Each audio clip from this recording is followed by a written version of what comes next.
Chapter 5, 24 minutes past 12. I haven't seen a fox while I've been out here.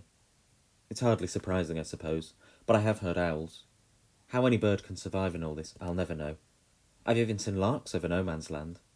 I always found hope in that.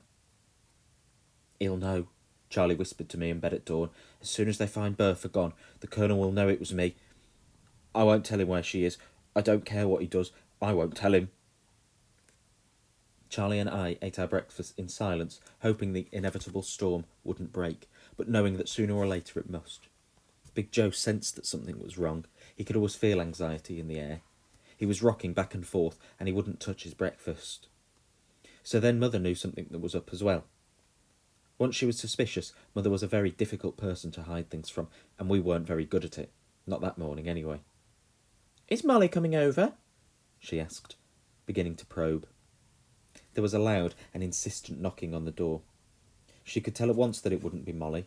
It was too early for Molly, and anyway she didn't knock like that.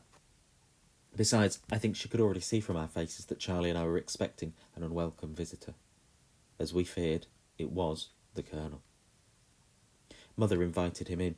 He stood there glaring at us, thin-lipped and pale with fury. "I think you know why I've come, Mrs. Peaceful," he began. "No, Colonel, I don't," said Mother. "So the young devil hasn't even told you?" He was shouting now, shaking his stick at Charlie. Big Joe began to whimper and clutched Mother's hand as the Colonel ranted on.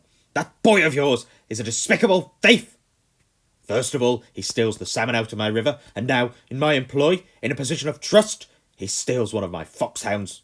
Don't deny it, boy. I know it was you. Where is she? Is she here? Is she?" Mother looked to Charlie for an explanation. He was going to shoot her, Mother," he said quickly. "I had to do it." "You see," roared the Colonel. "He admits it! He admits it!" Big Joe was beginning to wail now, and Mother was smoothing his hair, trying to reassure and comfort him as she spoke. "So you took her in order to save her, Charlie, is that right?" "Yes, Mother." "Well, you shouldn't have done that, Charlie, should you?" "No, Mother." "Will you tell the Colonel where you've hidden her?"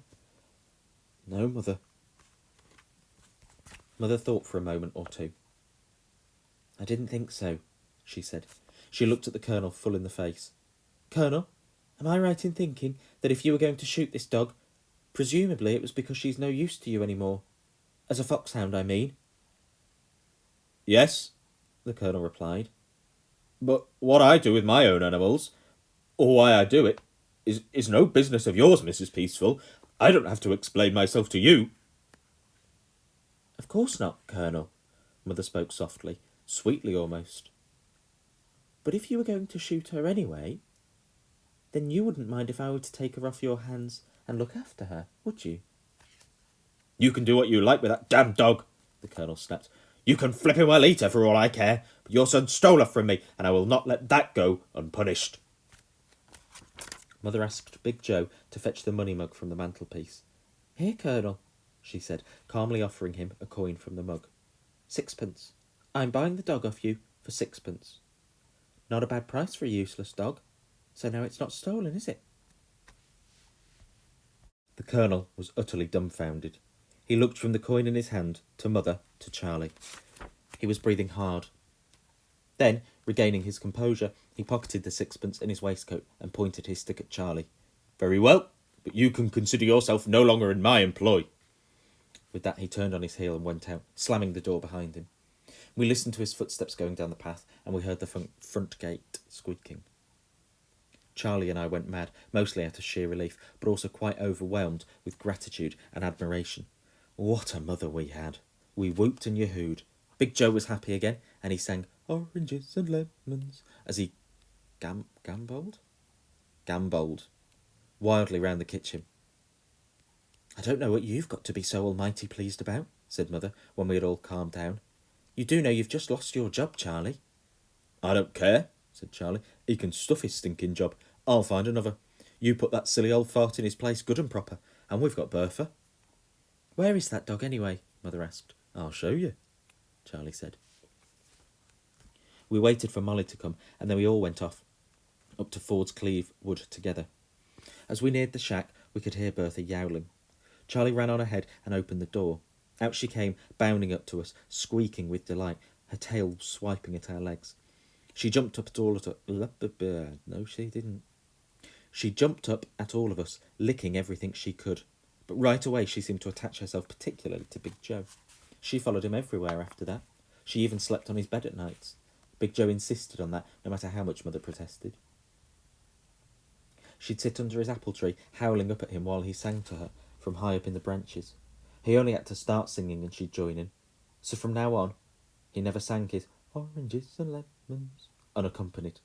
He never did anything unaccompanied. They were always together. He fed her, brushed her, and cleared up her frequent puddles, which were more like lakes. Big Joe had found a new friend, and he was in the seventh heaven. After a few weeks going round all the farms in the parish looking for work, Charlie found a Charlie found a job as a dairyman and a shepherd at Farmer Cox's place on the other side of the village. He would go off before dawn on his bicycle to do the milking and was back home late, so I saw even less of him than before. He should have been much happier up there. He liked the cows and the sheep, though he said that the sheep were a little bit stupid. Best of all, he said, he didn't have the Colonel, or the wolf woman, breathing down his neck all day. But Charlie, like me, was very far from happy, because Molly had suddenly stopped coming. Mother said she was sure there could only be one reason. Someone must have put it about, and she thought it could only have been the Colonel, or the wolf woman, or both, that Charlie Peaceful was a thieving rascal, and that therefore the Peaceful family were no longer considered fit. I'll try that one again. My apologies. That Charlie Peaceful was a thieving rascal, and that therefore the Peaceful family were no longer considered fit folk for Molly to visit. She said Charlie should just let things cool down for a while, that Molly would be back, but Charlie wouldn't listen. Time after time he went to Molly's cottage. They wouldn't even answer the door. In the end, because he thought I'd have a better chance of getting to see Molly, he sent me over with a letter. Somehow, he said, I had to deliver it to her. I had to. Molly's mother met me at the door with a face like thunder. "Go away!" she yelled at me. "Just go away! Don't you understand? We don't want your kind here. We don't want you bothering our Molly. She doesn't want to see you." And with that she slammed the door in my face. I was walking away, Charlie's letter still in my pocket, when I happened to glance back and saw Molly waving at me frantically through her window. She was mouthing something I couldn't understand at all at first, gesticulating at me, pointing down the hill towards the brook. I knew then exactly what she meant me to do. I ran down to the brook and I waited under the trees, where we'd always done our fishing together. I didn't have long to wait before she came. She took my hand without a word, and then I've lost my page. That's useful, isn't it? She took my hand without a word and led me down under the bank where we couldn't possibly be seen. She was crying as she told me everything. How the Colonel had come to the cottage, she'd overheard it all. How he'd told her father that Charlie Peaceful was a thief. How he'd heard Charlie Peaceful had been seeing much more of Molly than was good for her, and that if he had any sense, Molly's father should put a stop to it. "So my father won't let me see Charlie any more. He won't let me see any of you," Molly told me, brushing away her tears. "I'm so miserable without you, Tomo. I hate it up at the big house without Charlie, and I hate it at home too. Father'll strap me if I see Charlie, and he said he'll take a gun to Charlie if he ever comes near me. I think he means it too." "Why?" I asked. "Why is he like that?" "He's always been like that," she said. "He says I'm wicked, born in sin.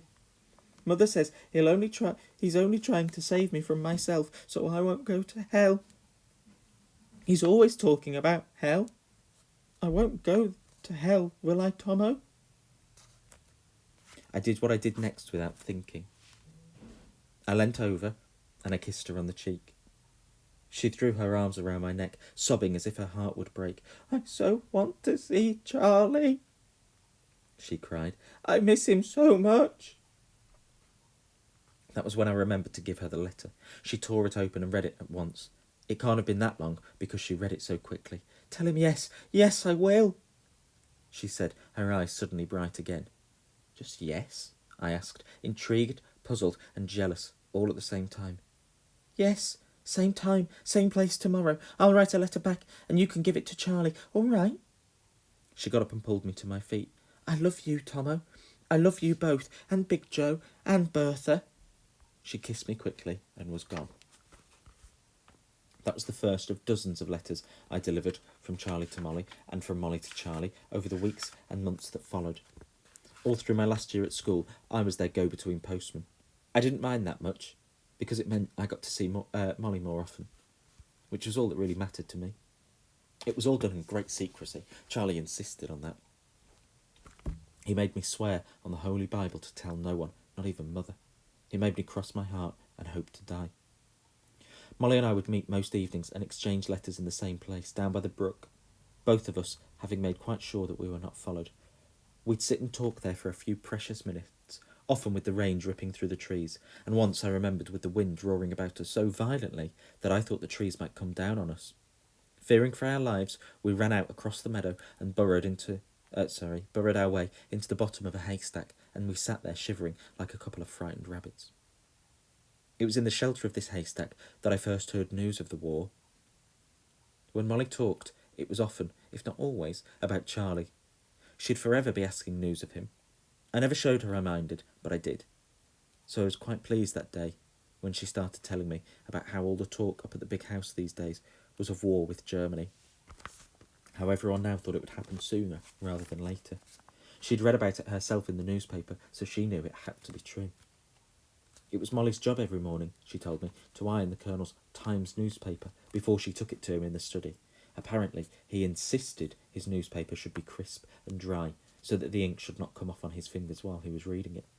She didn't really understand what all the war was about, she admitted, only that some archduke, whatever that was, had been shot in a place called that's got me.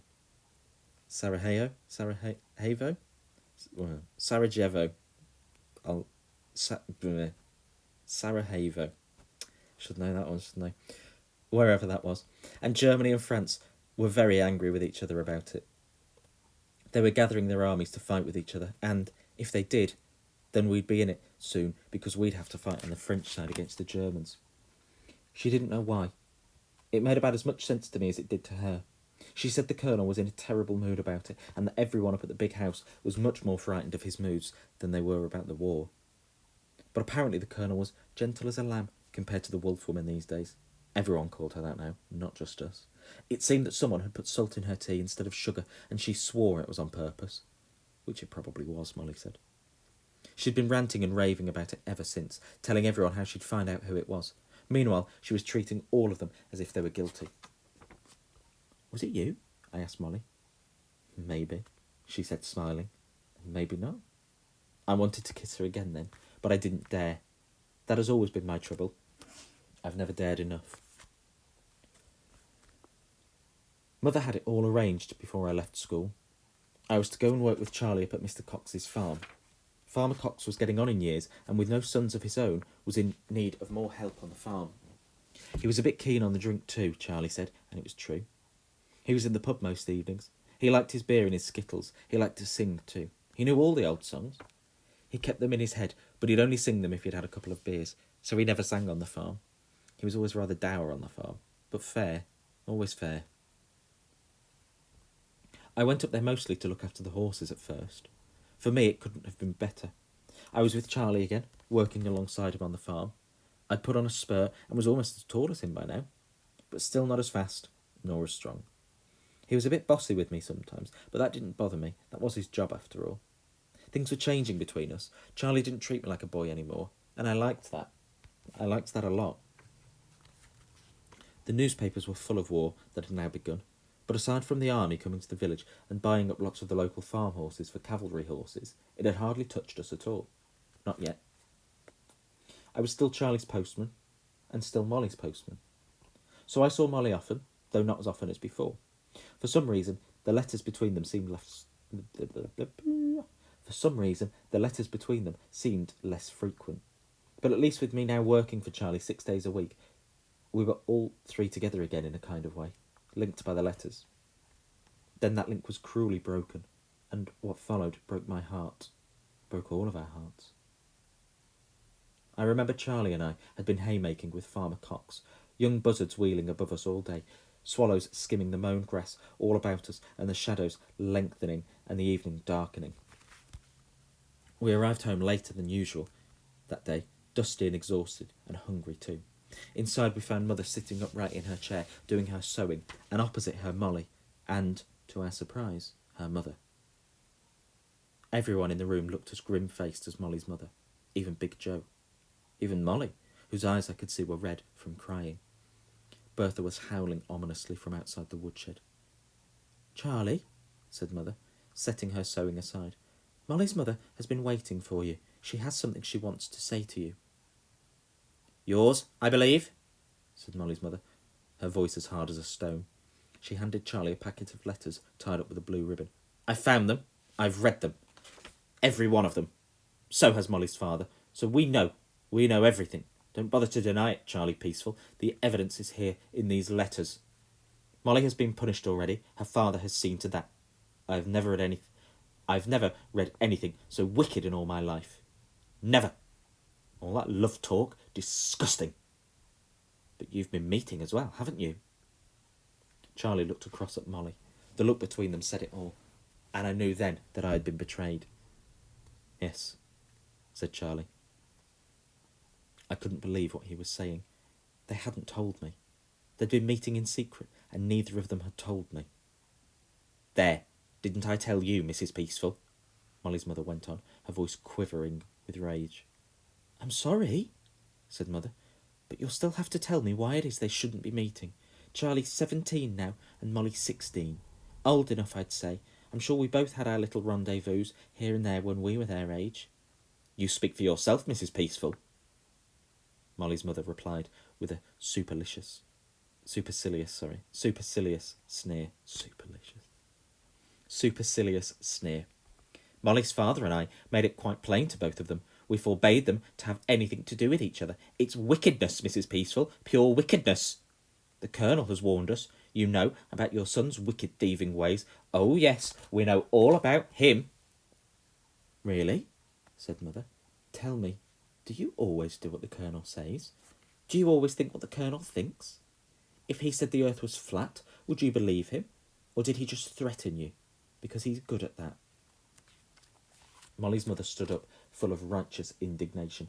"I haven't come to argue the toss. I have come to tell of your son's misdemeanours, to say that I won't have him leading our Molly into the ways of wickedness and sin. He must never see her again. Do you hear? If he does, then the Colonel will know about it. I'm telling you, the Colonel will know about it. I will have no more. Come along, Molly." And taking Molly's hand firmly in hers, she swept out, leaving us all looking at one another and listening to Bertha still howling. "Well," said Mother after a while, "I'll get your supper, boys, shall I?" That night I lay there beside Charlie, not speaking. I was so filled with anger and resentment towards him that I never wanted to speak to him again, nor to Molly, come to that. Then out of our silence he said, "All right, I should have told you, Tomo. Molly said I should tell you, but I didn't want to. I couldn't, that's all." "Why not?" I asked. For several moments he did not reply. "Because I know, and she does too. That's why she wouldn't tell you herself," Charlie said. "Know what?" When it was just letters, it didn't seem to matter so much. But later, after we began seeing each other, we didn't want to hide it from you, Tomo, honest. But we didn't want to hurt you, either. You love her, don't you? I didn't answer. There was no need. Well, so do I, Tomo. So you'll understand why I'm going to go on seeing her. I'll find a way, no matter what that old cow says. He turned to me. "Still friends?" he said. "Friends," I mumbled, but I did not mean it. After that, no more was ever said between us and Molly. I never asked because I didn't want to know. I didn't want to even think about it, but I did. I thought about nothing else. No one could understand why, but surely... No one could understand why, but shortly after this, Bertha began to go missing from time to time. She hadn't wandered off at all until now. She'd always stuck close to Big Joe. Wherever Big Joe was, that's where you'd be sure to find Bertha. Big Joe was frantic with worry every time she went off. She'd come back home in the end, of course, when she felt like it. Either that or Mother and Joe would find her somewhere all muddied and wet and lost, and they'd bring her home. But the great worry was that she'd start chasing after sheep or cows, that some farmer or landowner would shoot her, as soon as they'd shoot any dog they found trespassing on their land that could be molesting their animals. Fortunately, Bertha didn't seem to go chasing sheep, and anyway, up until now, she'd never been gone that long, nor strayed too far. We did our very best to keep her from wandering. Mother tried shutting her out in the woodshed, but Big Joe couldn't stand her howling, and he would let her out. She tried tying her up, but Bertha would chew at the rope and whine incessantly, so that in the end Big Joe would always take pity, and he would go and untie her. Then, one afternoon, Bertha went missing again. This time she did not come back. This time we could not find her. Charlie wasn't about. Mother and Big Joe went one way looking for her, down towards the river, and I went up into the woods, whistling for her, calling for her. There were deer to be found up in Fordscleeve Woods, and badgers and foxes. It would be just the sort of place she'd go. I'd been an hour or more searching for her in the woods, with not a sign of her. I was about to give up and go back. Perhaps she'd gone home anyway by now, I thought, when I heard a shot ringing out across the valley. It came from somewhere higher in the woods. I ran up the track, ducking the low-slung branches, leaping the badger holes, dreading, but already knowing what I would find. As I came up the rise, I could see ahead of me the chimney of Father's old shack, and then the shack itself at the side of the clearing. Outside lay Bertha, her tongue lolling, the grass beside her soaked with blood. The Colonel stood, looking down at her, his shotgun in his hands. The door of the shack opened, and Charlie and Molly were standing there, frozen in disbelief. Then Molly ran over to where Bertha lay, and he fell to her knees. "Why?" she cried, looking up at the Colonel. "Why?"